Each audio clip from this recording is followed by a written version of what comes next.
Warm welcome to all my dears.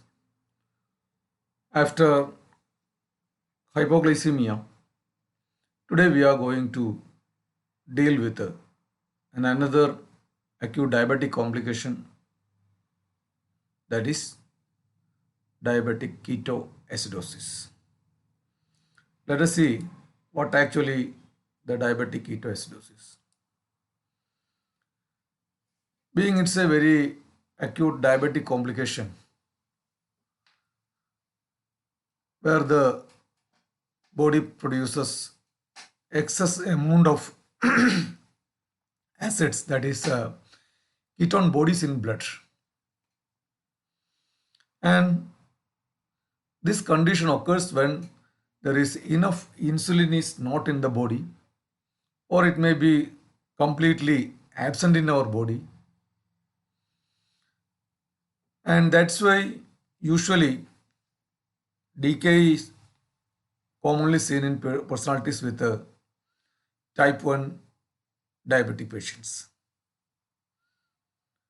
At the same time, keep in mind the DKA can also be seen in type 2 personalities, type 2 diabetic personalities, especially in those who had not having the right medicine, right management, and right treatment, or inadequate treatment, or inadequate insulin, or other inadequate medication. Along with that, the DKA also may be triggered by different infections or other illness of the body. So that usually a condition of diabetic ketoacidosis may need to treat in an well-equipped hospital, or it may be treated as an emergency situation with ICU facilities.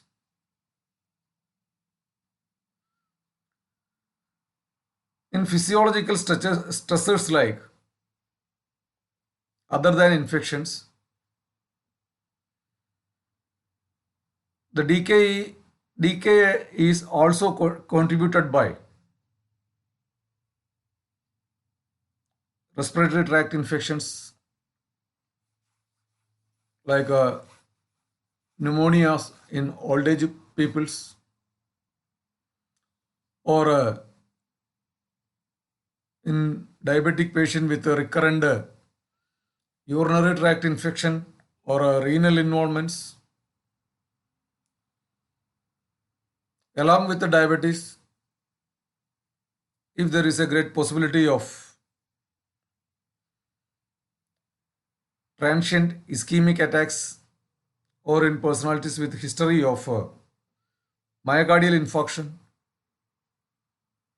in such situation, there is a great possibility of having diabetic ketoacidosis. Let us see what actually happened in a patient with a diabetic ketosis or diabetic ketoacidosis. As you know,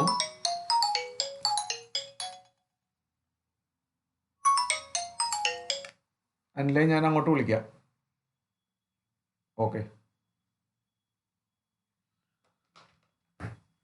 In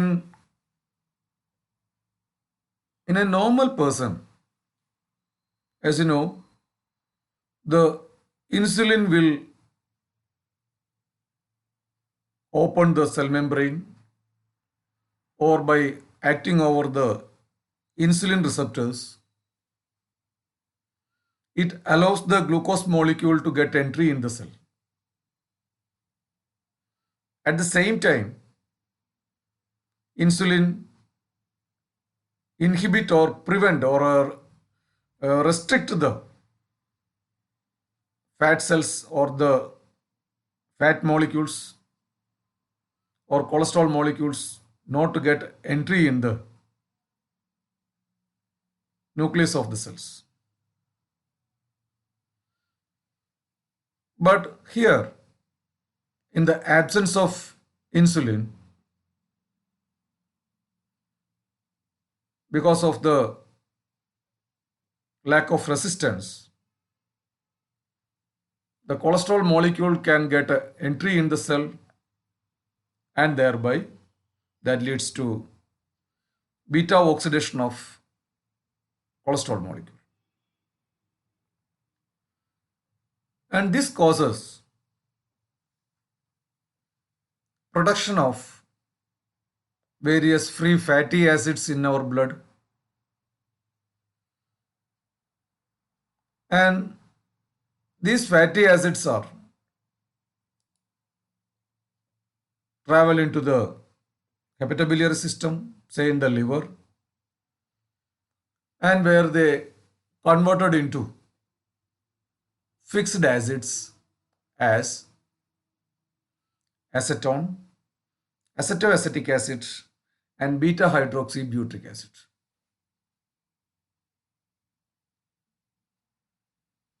So, on examination of a patient with a diabetic ketoacidosis, you can see there is absence or very low amount of insulin. At the same time, keep in mind, in the absence of insulin, our body will secrete some counter hormones also.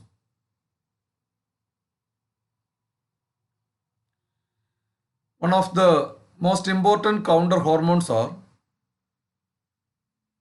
glucagon, epinephrines, cortisol, growth hormone, etc.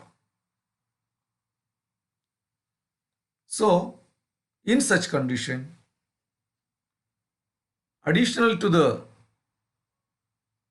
absence of insulin due to the effect of counter hormone, more and more blood glucose will be produced in our hemopoietic system. Automatically, a persistent elevation of blood glucose level more than 300 to 600 or 300 to 800, something like that, blood glucose level may be observed in patient with a diabetic patient.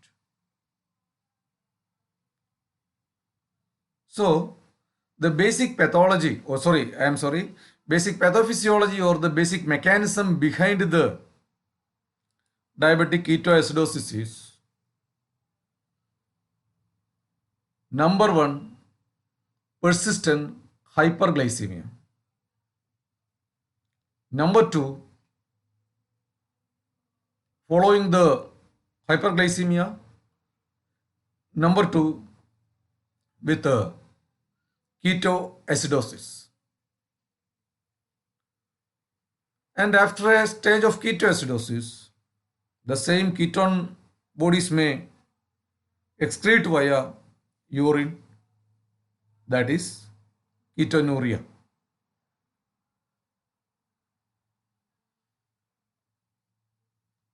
As a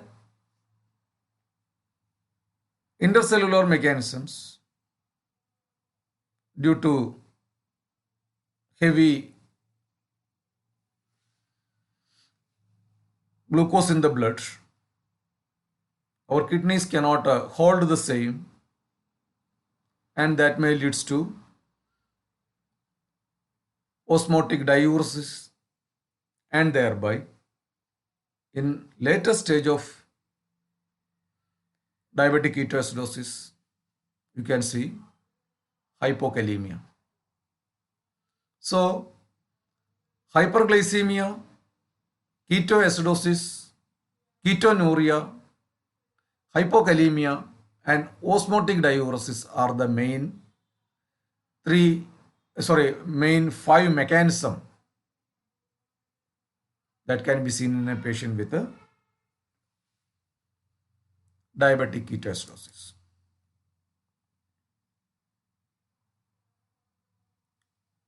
Due to high glucagon being a counter hormone, it causes high blood sugar in the absence of insulin.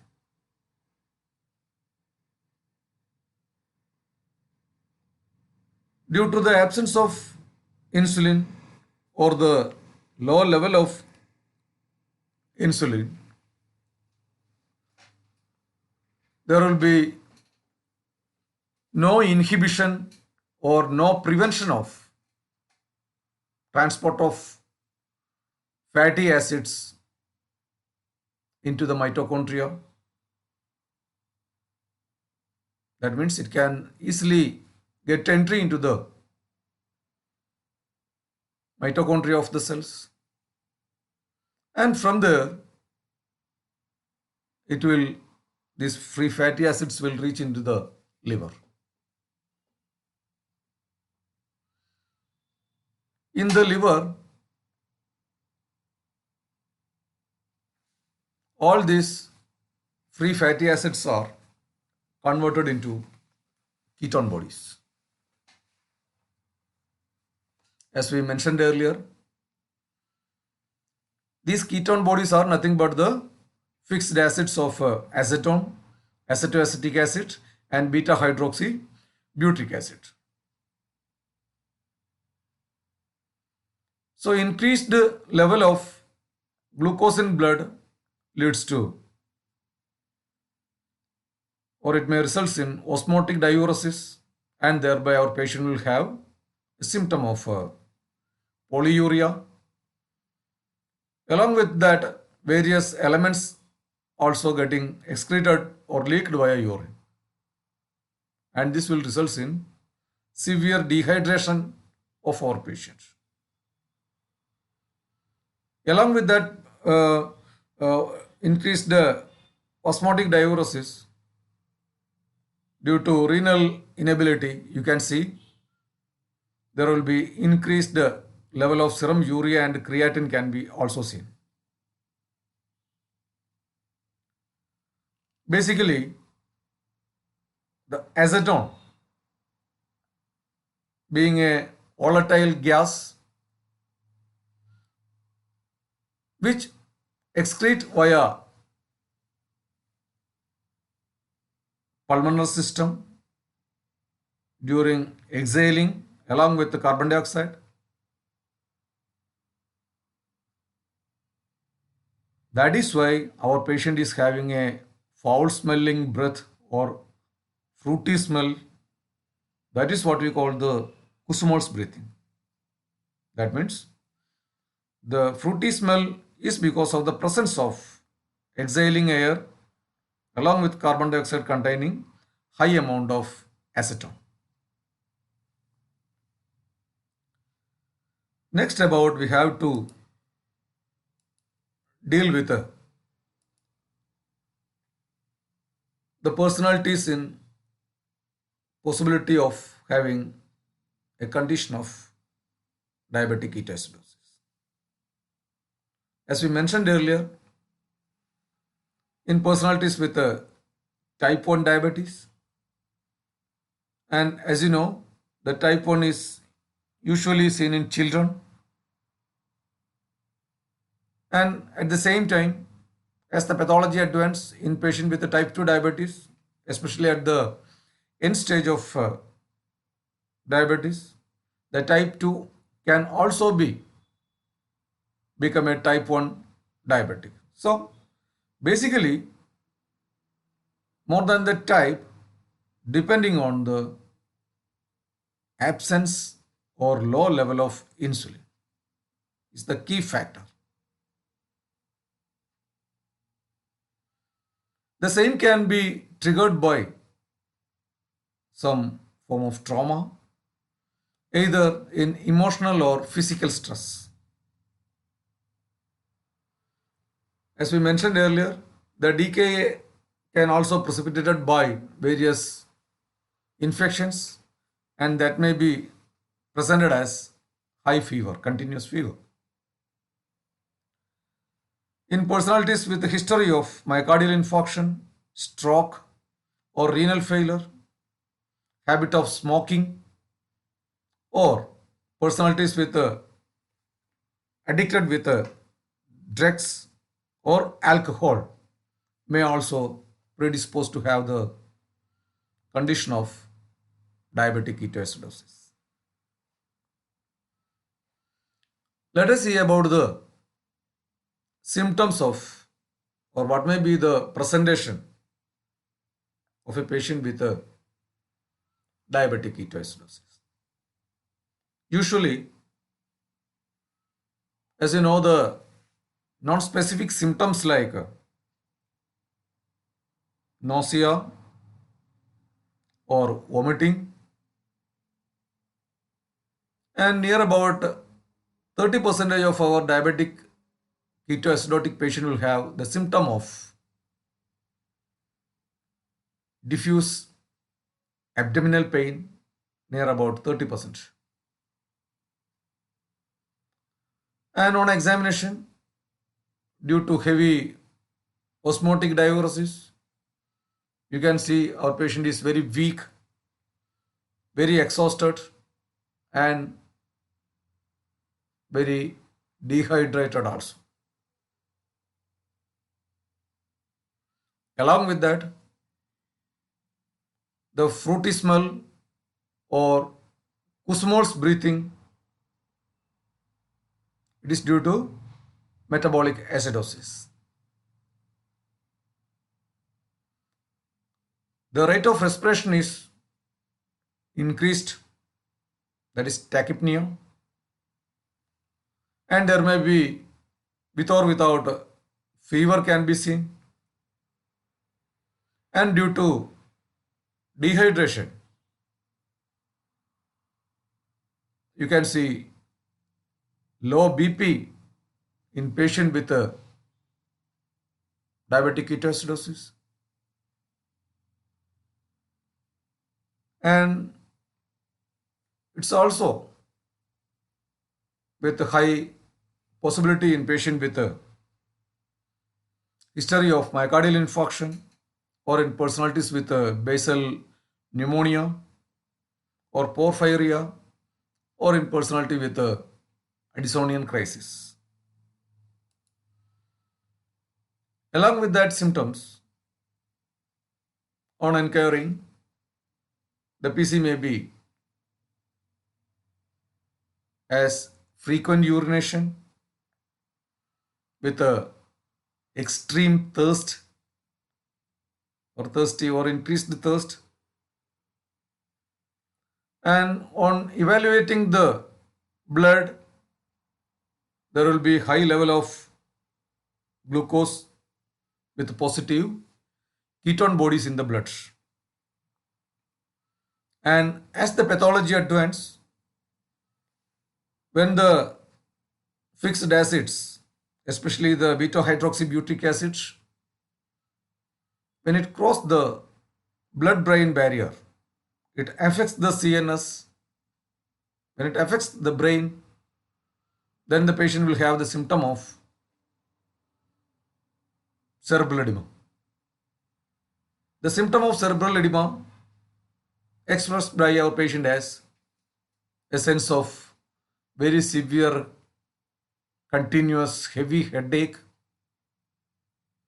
with a giddiness or vomiting or confusion or disorientation, or the patient may be in comatose condition. Along with, we can feel the fruity or foul smelling breath with a flushed face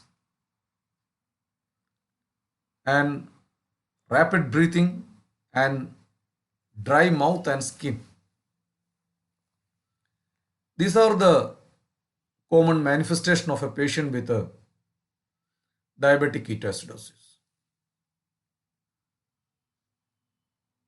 Next, we have to go to the investigation of suspected case of diabetic ketoacidosis. As you know, on evaluating the hematological data, usually there will be high level of blood glucose value. In such condition, the range of blood sugar will be more than 300 to 600 milligram percentage. Along with that, you can see increased level of urea. Here, the increased level of urea is not only because of the renal failure, but it is due to, basically it is due to severe dehydration and defect in protein metabolism. Along with that, the total leukocyte count, TC, will be increased as an immediate response of our body. And on evaluating the serum ketone level, as you know that the normal serum ketone level usually will be less than 1 milligram percent, but in patient with DKA, it will be more. Usually it may be more than 3 milligram percentage. Likewise, on examination of the urine, normally urinary ketone is negative or absent, but here in patient with DKA, the high amount of fixed acids may forced to excrete via urine, and that is why urinary ketone bodies will be positive in diabetic ketoacidotic patient. One of the very interesting finding with the DKA is that as the blood glucose level rises near about 100 milligram percentage of blood glucose, you can see there will be a depletion of serum sodium level of 1.6 milliequivalent per liter. Automatically, as the blood glucose level rises, our patient become hyponatremic. Such condition of hyponatremia is known as pseudo hyponatremia. It's also seen in non hyper non-ketotic hyperosmolar acidosis. And in the first stage of patient with a diabetic ketoacidosis, you can see high level of potassium, that means hyperkalemia. And as the pathology advances, there will be, you can see patient will be in hypokalemic level. It is due to the shift of the potassium ions from the cells into the bloodstream. And as the treatment advances, it again forces the potassium ions into the inside the cell membrane.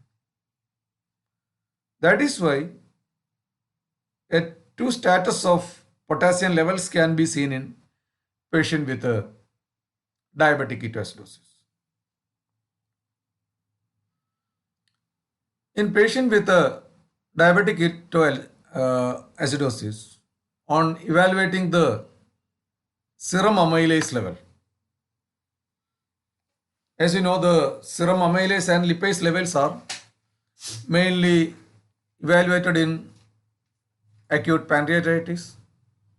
But in DKA patient, the serum amylase level will be high. At the same time, the lipase level may be normal or subnormal.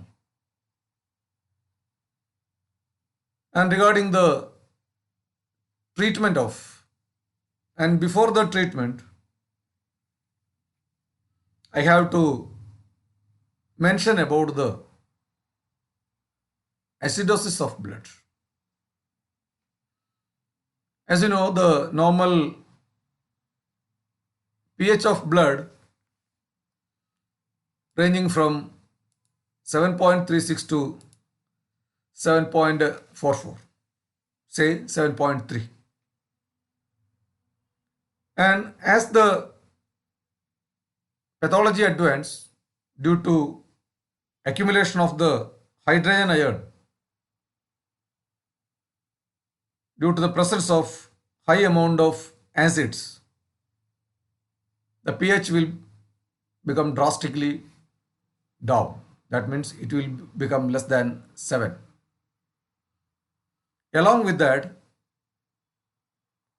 the sodium, potassium, chloride and carbonate, the important serum electrolyte levels also getting fluctuates. In such condition, that leads to alteration in the anion gap. I think that can dealt in a separate class for you people. Here,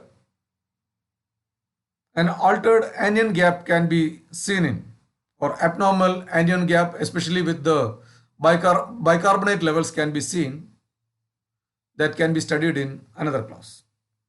So on examination of a patient with a diabetic ketoacidosis, you can see a low pH, that means less than 7.3, low bicarbonate level, that will be less than 17, with an increased serum ketone and positive urinary ketone. And regarding the complication that already mentioned, that is cerebral edema, venous thrombosis and possibility of myocardial infarction and acute gastric dilatation. These are the common complication of patient with a diabetic ketoacidosis. Regarding the treatment, as we mentioned earlier, usually the DKA is an emergency condition. That's why we have to treat our patient as possible as within a very short period of time, especially in ICU facility. Intravenous fluid administrations, intravenous administration of insulin, potassium replacement, etc. may be needed in patient with a DKA.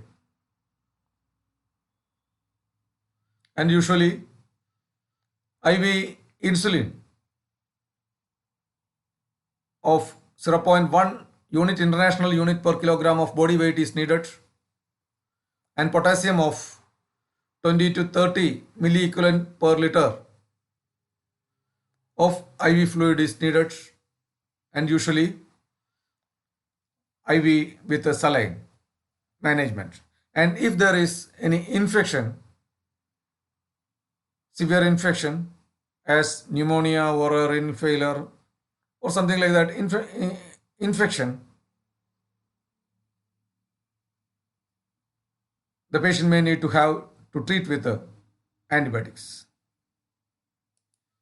So these are the common issues in patient with diabetic ketoacidosis, and we had explained the base mechanism base pathophysiology, base biochemistry, lab investigations, diagnosis, and management. And thank you for watching. Thank you.